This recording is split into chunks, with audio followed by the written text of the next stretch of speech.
second to shoot. Fires at the top of the key and takes it home. The Liberty take a 2-point lead. Welcome to Liberty FM, the podcast dedicated to all things New York Liberty. I'm Francois, and I'm joined by my co-host and wife, Felicia. This is episode 10, which is recapping the two games that the Liberty played this past week after a crushing defeat last Wednesday against the Dallas Wings. As Kayla Foran and Jocelyn Willoughby said, the team needs to play with more heart, a greater sense of urgency, and just be tougher. So those things were going to be important against the Washington Mystics, depleted of a few starting players, but not lacking grit and resilience. And Felicia, the player that brought her game for this matchup was definitely Jonquel Jones, isn't it? Exactly. I just want to give her, JJ, gotta give her flowers. This is the JJ we wanted to see all year. We saw flashes. I think we've been saying it, like, she comes out strong usually in the first half. They're getting her the ball, and then the second half she seems to disappear for some reason. I don't know if that's her overthinking, a coaching thing. Either way, for this game, we saw JJ show up. She was aggressive. This is the JJ we saw, I think, even a couple years ago when she was still with Connecticut. And we were hoping this is who we were going to get, and this is definitely who we got. 27 points, 11 rebounds, 3 assists. She definitely dominated well this game, especially in the first half. Yeah, I mean, when I was watching the game, I was excited because I haven't seen that Jonquel Jones in a very long time, and you almost kind of forget that she was MVP just 2 seasons ago. MVP, that's not like something that you can belittle. And so to see that JJ again being dominant, just attacking the basket, scoring threes with confidence, it was really needed, especially at a moment where the Liberty started the game losing 10-2. Sandy Brandello took a quick timeout after the Liberty, turned the ball over quite a few times, and we're just, kind of lacking effort on defense and just not prepared for a game that, it wasn't going to be an easy walk in the park, despite the fact that quite a few starters on the Mystics teams were missing. And by having a performance like JJ did, especially in the first half, it really tremendously helped that team. And I really hope that, moving forward, we could see more of that, because we talk a lot about Vandersloot, we talk a lot about Breanna Stewart, but Jonquel Jones could be the deciding factor from being a potential contender to, who knows, maybe a championship team. Yeah, I definitely think, JJ, you got to get her the ball inside, and she has to be aggressive and not overthink what she's going to do next. She has to just play her game. And, I think this was a great game for her to kind of figure those things out. Especially, you have a couple players down from the Mystics, but still, this was a good game for her to just start to let everything click. And hopefully take that into future games so that she doesn't overthink when she gets into the paint. You definitely need that presence, because I think that's where, outside of Stewie, you're missing that paint presence. When you see previous games and teams are really, look at what Dallas did. They had so many points in the paint and we had very little. And so, so I think that you need her, and she's an important piece to this puzzle for the New York Liberty. Yeah, and I think that even though I do believe that Sandy Brandello and the coaching staff were not necessarily sure of how to utilize her the best, and you could also argue that physically she was not 100%. But what was very interesting after the game, she was basically saying that she was overthinking stuff, and that got into her head, and she just needs to play and not overthinking things. And if that's all it takes for her to play at that level, well, I'm more of that, please. So that was definitely great. And what was also interesting was, it's not that we're surprised by her performances, but Sabrina Ionescu. I feel like in this game against the Mystics, especially considering that Vandersloot only had 3 assists in this game, and she's the best passer of the league right now. It was fun to see kind of like the Sabrina Ionescu of last season. This sort of all around player doing a bit of everything. And Sandy Brandello did say after the game that she thought it was one of the best games Sabrina had played for them on both ends of the floor. They put the ball back in her hands a little more, and like Sloot, she has a great vision and see things happen before they happen. That was an answer from Jackie Powell's questions after the game. But yeah, like it wasn't just like Sabrina the scorer, Sabrina scoring threes, even though she did score a lot of threes in that game that helped us tremendously. She was doing a bit of everything, getting rebounds, incredible assists, and I kind of love that Sabrina more than just the catch and shoot person that she's been more of this season, isn't it? Yeah, I think I think now we're in the second half of the season, and I think she's turning it on because what's ahead. You know where you want to get to, and you still got work to do. But now you're coming into that second half. First half of the season's over, and so you got to push, and I think that's what she's doing. I think she's also continuing from her 3-point reign from the 3-point contest at the All-Star game. I think she's just continuing that focus. And so, I think just like last year when you saw, she has just a great vision of the court. It's not just Vandersloot. Ionescu definitely has a fantastic vision of the court. And so, she's turning it on, as well as everyone else on the team needs to turn it on. You don't have, you can say, there's 20 games or so left, but you don't got that much time. You have to lock it in. You got to get rhythm. Everyone has to get in rhythm. And I think Sabrina knows that. And I think she's using that, that momentum from the All-Star game coming into the second half. She's definitely using that to push and get this team going. Yeah. But unfortunately, so far for the Liberty, we've yet to see, 40 minutes performance and consistency from that team. And what has been a struggle lately for the Liberty is turning the ball over, which really kept the Mystics afloat and really helped them to stay in that game despite strong performances from Sabrina and Jonquel Jones in the first half.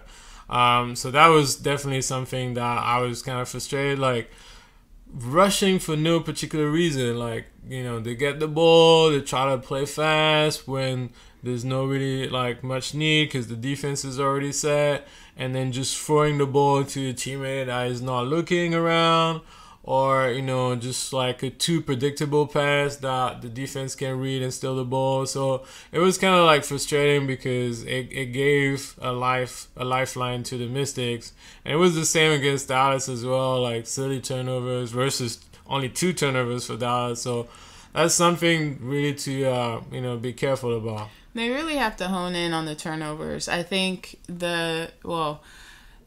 the last few games, definitely, and I think just throughout the season, their turnovers are pretty high. At least 10 to 12 plus turnovers per game. And so I think, you can correct me if I'm wrong on that, but I do believe they tend to have silly turnovers too. It's like some of the passes and the defense is just reading it, right away. And so, they need to really protect the ball, take care of the ball better, especially whoever has the ball coming up the court. You really got to protect the basketball. And I think that's where their silly turnovers come. And as you said, like rushing into a play that you don't necessarily need to, especially when the defense is already set. So, I think there's still things they got to tweak, especially the turnovers. If they can get the turnovers under control and even keep it like 10 or below, they would be beating some of these teams by way more. Yeah, and I mean, we would have expected from, the Liberty from 2 seasons ago or last season for them to turn over the ball quite a few times because they still had a lot of young players on the team. But now with more experienced players, you wouldn't expect them to turn over the ball that much. So that's definitely something that I hope they can rectify. They've been able in previous games to rectify some of the areas of weaknesses they had so far this season. So let's hope that they look into that in the future. But third quarter, a real dominant performance from Sabrina and Stewie, scoring freeze after freeze. Stewie, who was a little discreet in the first half, started to take over in the second half, in that third quarter in particularly, and it got to a point where the Liberty had a 17-point lead. And so, as I always tell you, Felicia, I think this is the moment where I'm like, okay, I think now I can end this Friday evening on a more relaxing note, can sort of chill, get a little popcorn, a little soda. But we've come across many scenarios before where we could just not relax too long and take a little break from watching the game, because Brittany Sykes, Natasha Cloud, and Shatori Walker-Kimbrough were the guards that really kept the Mystics afloat. And we know, we've mentioned it many times, it's a struggle for the Liberty, the perimeter defense. And Brittany Sykes and Natasha Cloud were relentless attacking the basket, but they were also scoring frees. Brittany Sykes, there was a play where Stewie came to help and then kind of left the assignment, and just Brittany Sykes just took the shot. Natasha Cloud attacking Sloot. Shatori Walker-Kimbrough scoring a couple of frees. And next thing you know, they brought down it was a 3-point game pretty much. Yeah. With a couple of minutes left. And so that was kind of worrying.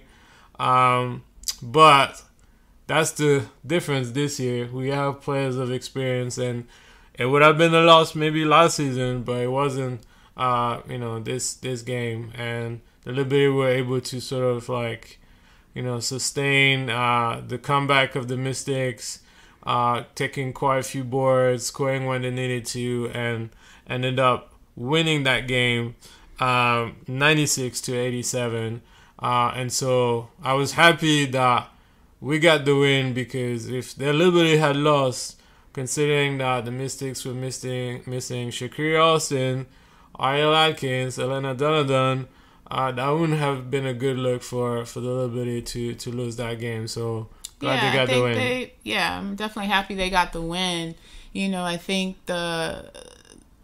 in this game, you just saw that the Mystics weren't just about to roll over after a 17-point lead, and they shouldn't. No team should. You're going to fight, you're going to play, down to the last second, and they did that. They were playing with pride, they played with poise, and, again, for the Liberty, I think sometimes, there's ebbs and flows to a game. So you take a punch, you come back, sometimes it can swing back and forth, and that's what happened in this game. For the Liberty, they have to keep their foot on the gas. They can't lose focus, and I think sometimes they lose focus, or the miscommunication or turnovers. Turnovers can spark rallies really easily, and so if you're having that combination of things, unfortunately for the Liberty, you're giving the team a chance to come back. And especially for them having so many turnovers in this game, you were giving the Mystics chance after chance to come back in this game.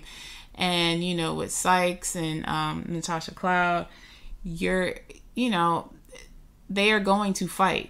They're not just going to roll over and give you the game. No Definitely team should. So, by that, you're allowing them to come back in the game. But thankfully, they were able to lock back in and really, regain some composure there and get their poise back and be able to defend and make some shots down the stretch. So good win overall, despite the things they need to tweak. But I think ultimately that is also the Liberty just working things out, learning to play together.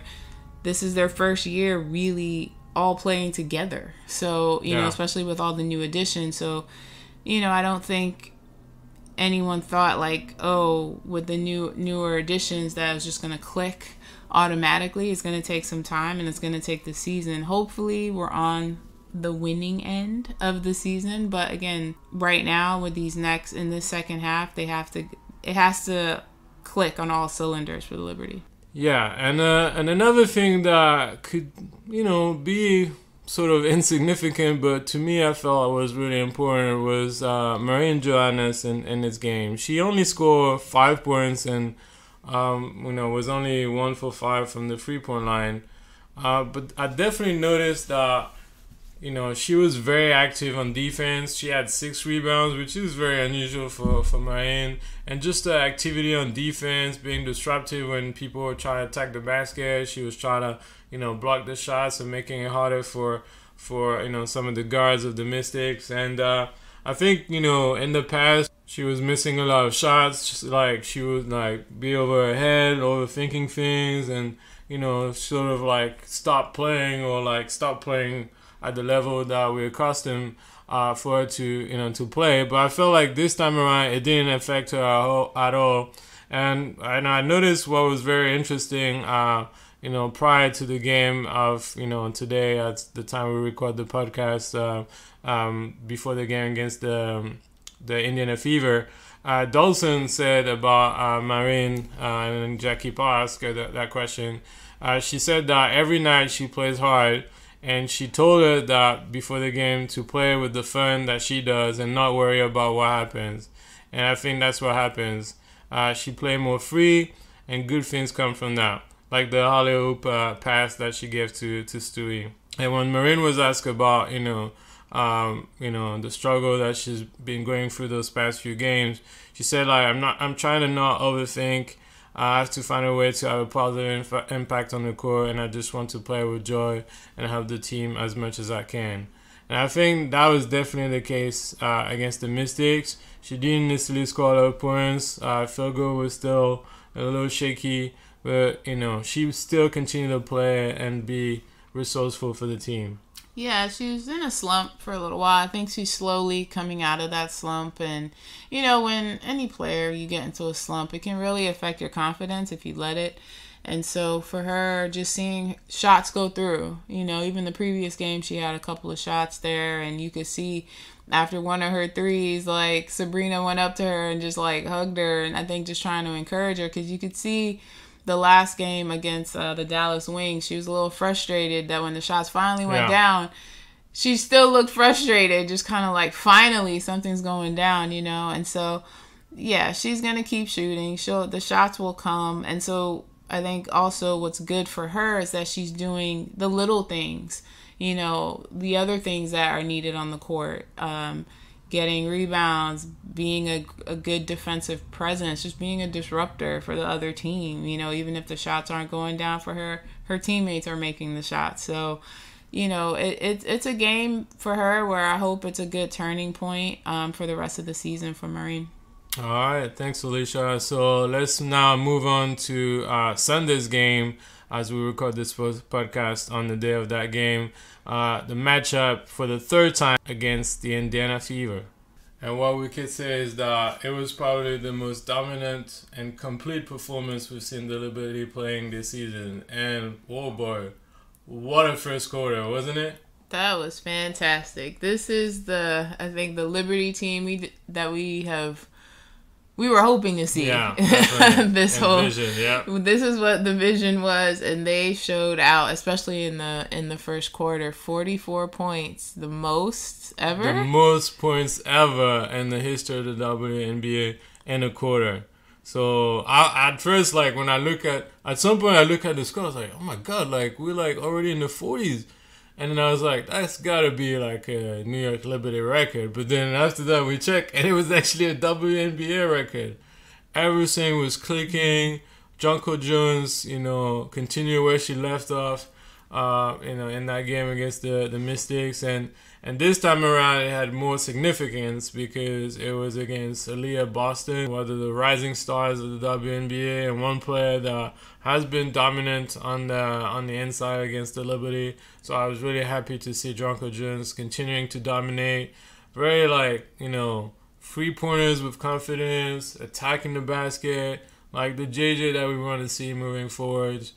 And then Betnijah pretty much doing everything in this game. She had 17 points in the first half, and just playing with confidence, shooting threes, attacking the baskets. That was one thing I was, telling you about, Felicia, before we recorded the podcast, was the fact that I don't think there's a lot of players that can actually, like, contain Betnijah Laney, especially when she attacks the basket, because she's so athletic, she's quick, she can shoot, so it's, she's pretty much giving you a bit of everything, and so as a defender, like, it's really hard to contain her, but every time she attacks the basket, it's Betnijah is bucket, isn't it? There's a t-shirt called Betnijah is bucket. She is a bucket. I mean, it's hard to defend her when she gets into the paint, especially. She has a very nice spin move a lot of the times. And she's just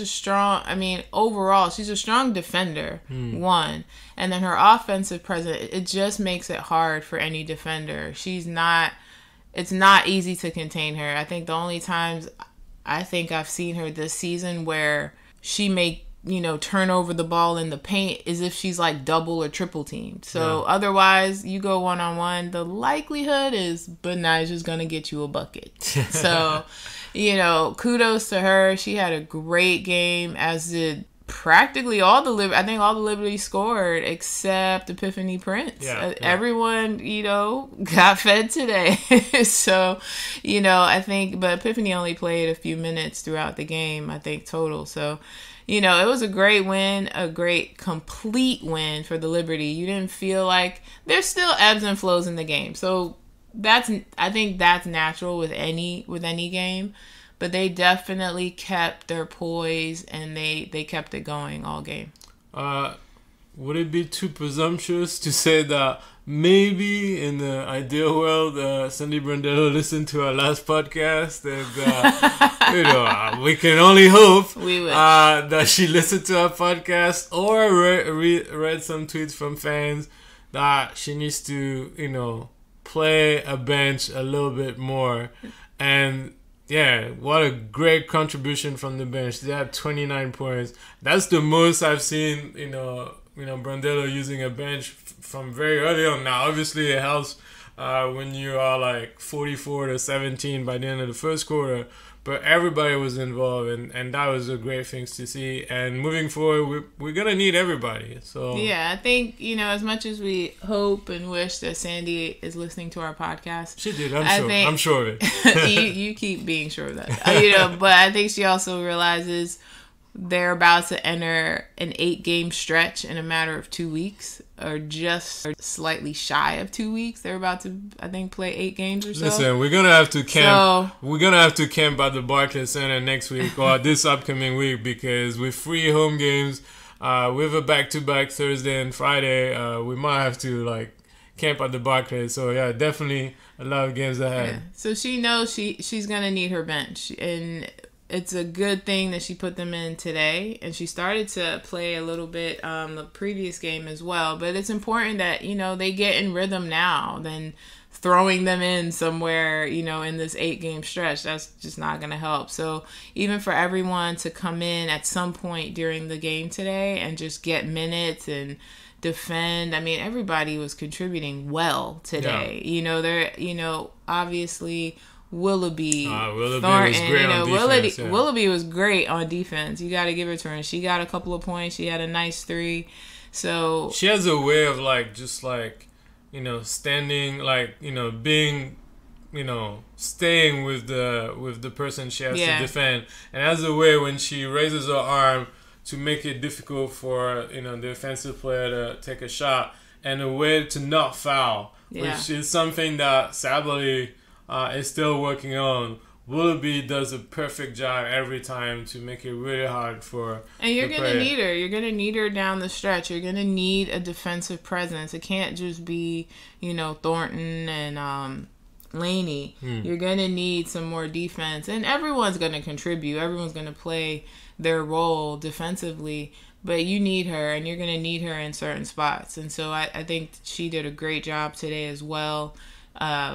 Epiphany Prince, the minute she came in, I'm just glad that everyone got a chance to be in this game today, and they all performed really well. Yeah, and should we say that Marine's shooting slump is over now? I hope it's over. She did well herself, 12 points. And so I think, you know, some of those shots that were wild. free corner where she's just like sort of leaning, like almost like she was unbalanced too when it went up, and so you know couple of crossovers off, couple of nasty crossovers. Oh my god! There was one shot she missed that we all wanted her to get because everyone stood up when she had that nasty crossover. Yeah.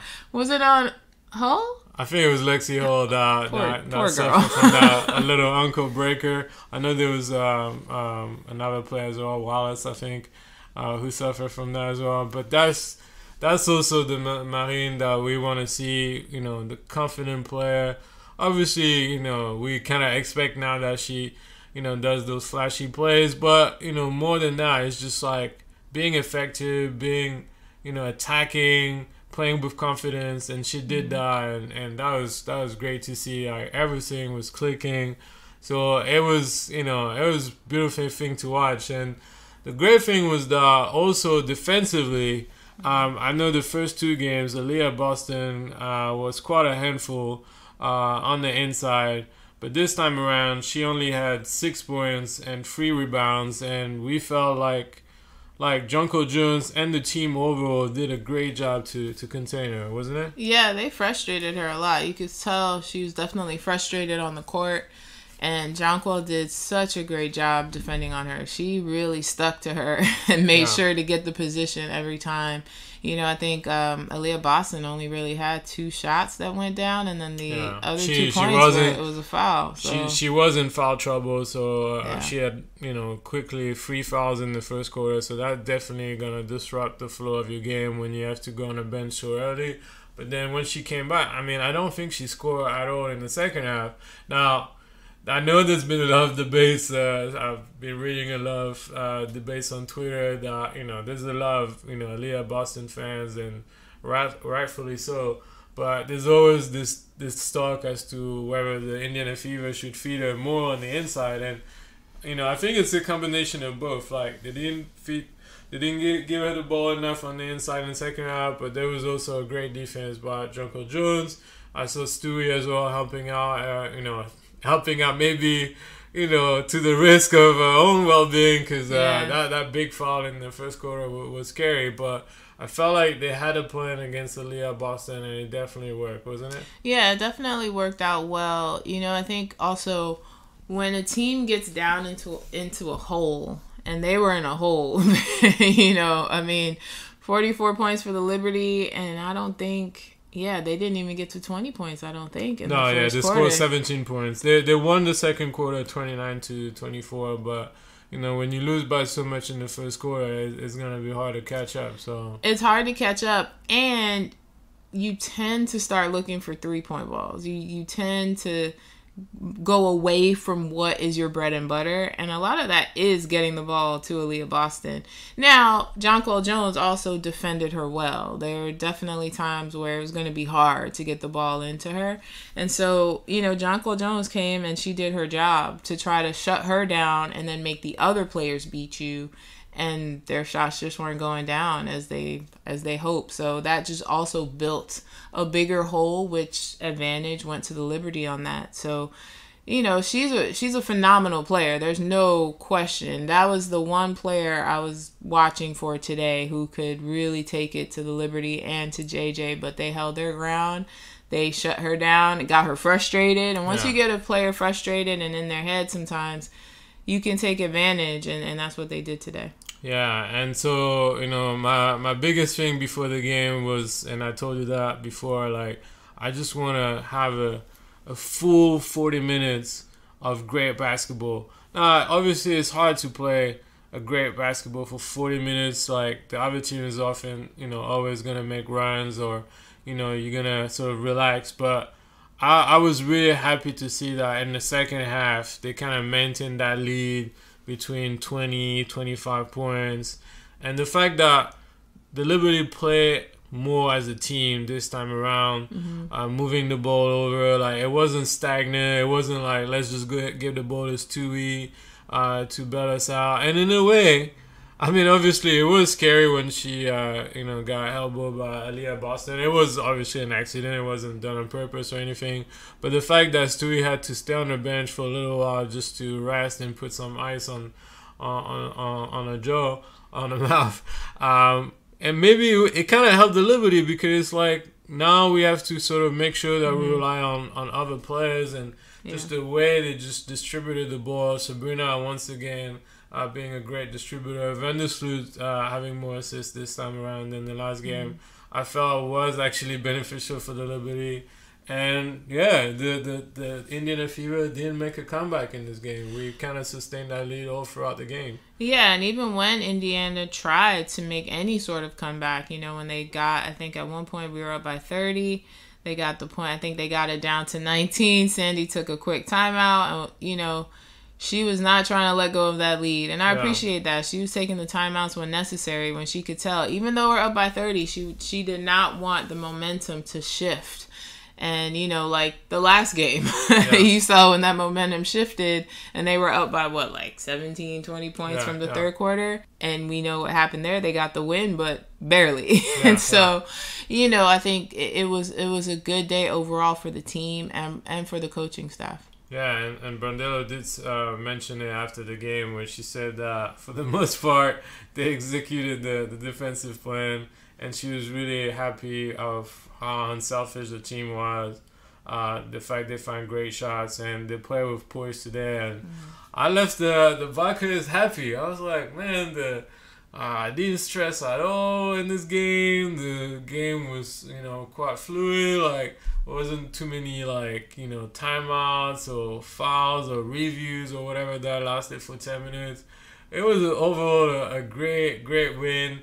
And the other thing I noticed, other than obviously this cute little moment post game with baby JJ, Betnijah Laney's niece, who was there with Betnijah, Sandy, and Jonquel Jones, was the fact that Jonquel Jones did mention that the efforts and especially the offensive boards was something that they really wanted to work on. And it felt like from some of the interviews that, Jonquel Jones had post-game or pre-game was the fact that it seems like that Dallas game was a turning point and that they really had to look themselves in the mirror and sort of rectify certain things. I know that after that game against Dallas, you saw also Sabrina's face that was really livid, upset of that loss, and mentioned a few times that, enough of talking about what we could do better, but let's just do it. And I felt like, a little bit against the Mystic, but particularly today against the Indiana Fever, they worked on all the things they needed to work on, and that's going to be really positive moving forward, considering that they're going to have more games in the second part of the season than the first part. So we're not quite there yet in terms of catching up level-wise with the Aces, but if we could, have things that we've seen today, then hopefully by the time the playoff come, we'll be ready. So great performance today, and we're gonna have quite a few home games next week, Felicia. You gotta get ready. So Tuesday we'll be facing. I feel like it's gonna be the last time that we're facing the Seattle Storms on Tuesday.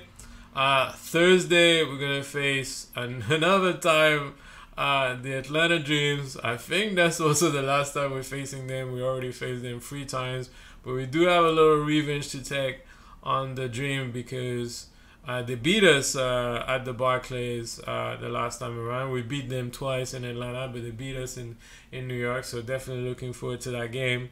And then on Friday, they also have a game which was supposed to be taking place in June, but if you remember with the fire, smoke coming from Canada, New York was not able to have any sports events back in June. So it's the game that should have taken place in June, postponed, and that's going to be on Friday. So 3 home games and back-to-back Thursday and Friday. So that's going to be very interesting. We do expect the Liberty to take care of business in those 3 games. But, it's the it's the WNBA, as Stewie said. All teams are good, and so no easy game. And then I just remember, I forgot that they also, after that, have a game on Sunday in LA against the Sparks. They're going to face the Sparks twice in a row on that Sunday, July 30th, and then the following week on Tuesday, August 1st. So a lot of exciting things ahead. We're so grateful that you decided to listen to our podcast and get to know the New York Liberty a little bit better, and sharing our excitement for the team and for the second part of the season. So thank you so much. And as we always say, let's go Liberty!